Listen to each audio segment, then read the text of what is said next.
For today's ganap nga mga beshi ko. Pumunta pala yung lola ko dito at sabi niya dito daw siya magluluto. Kahit konti lang ang lulutuin. Kasi darating yung mga kapatid niya dito sa aming bahay. Advance nga pala ng lola ko ang kanyang birthday dahil Sunday ngayon. Kasi ngayon lang pwede ang mga kapatid niya. Ang birthday pala ng aking lola ay September 24 talaga at saka ang aking lolo ay bukas na ay September 23. So, ayun na nga, ay nagkatay pala ng manok ang aking papa. Tatlo pala ang kinatay na manok ng aking papa. Eto din ang aking mama at lola. Kasama nila ang aking anak na makulit. Naghihiwa na pala dyan ng mga sangkap sa kalgaretang manok. Siyempre, magluluto din kami ng isda, hinihaw na isda, bangus at tilapyang malalaki. Yung anak ko talaga nakikigulo sa aming lola.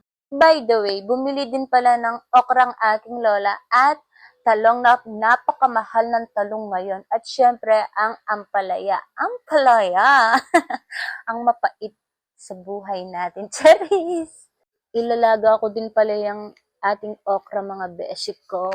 Ang sarap ng okra. Ako, favorite ko talaga yung okra. O, di ba, 5 lang yung ating talong pero napakamahal talaga ng ating talong ngayon.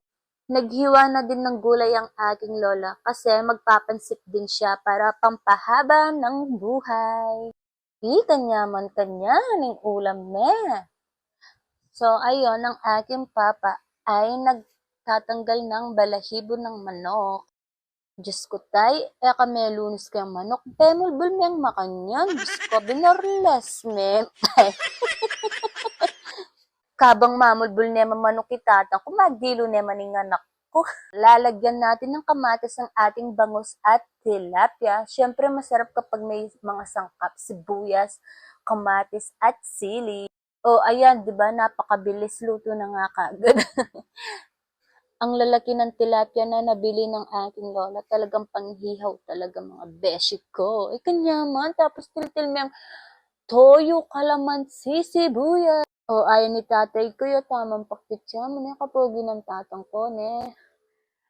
Ayan pala yung ating pambansang bangus. Salamat!